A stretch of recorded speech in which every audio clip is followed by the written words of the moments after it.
उसका परिवेश और उसकी जो नेचुरल प्रतिभा है। हाँ, और यहीं से कहानी का आप कह सकती हैं एक तरह से सुर बंधना शुरू होता है। दिलचस्प बात यह है कि स्रोत सीधे तौर पर एकदम शुरुआत में ही उसकी बुद्धिमत्ता, उसकी होशियारी का जिक्र करता है।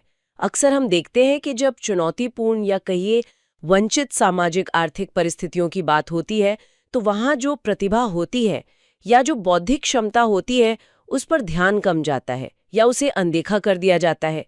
ऐसा मान लिया जाता है कि भाई माहौल ही सब कुछ तय करता है। लेकिन ये बिंदु हमें याद दिलाता है कि प्रतिभा किसी खास माहौल की मोहताज नहीं है। वो कहीं भी अंकुरित हो सकती है।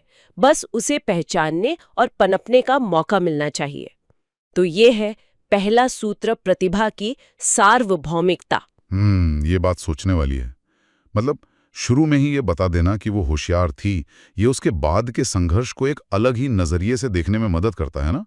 ये सिर्फ किसी की मेहनत की कहानी नहीं रह जाती फिर, बल्कि एक प्रतिभाशाली व्यक्ति के अपनी क्षमता को साकार करने के संघर्ष की कहानी बन जाती है। बिल्कुल, ये जानना कि उसमें स्वाभाविक क्षमता थी, उसके संघर्ष को और ज्यादा मार्मिक बना देता है।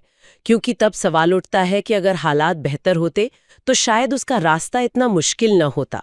कहानी आगे बताती है कि गरीबी एक बहुत बड़ी बाधा थी, और गरीबी का मतलब सिर्फ पैसे की कमी नहीं होती ना, ये अवसरों की कमी है, संसाधनों का अभाव है, कभी-कभी तो बुनियादी जरूरतों का भी संघर्ष होता है। और इसी गरीबी की पृष्ठभूमि में जो बात सबसे ज्यादा असर करती है वो ये है कि स्रोत कहता है आर्या ने हिम्मत नहीं हारी। ये महज 3 शब्द नहीं है, ऐसा लगता है ये शायद उसकी पूरी यात्रा का सार है। फिर स्रोत एक ठोस उदाहरण देता है। वो रोज खेतों में काम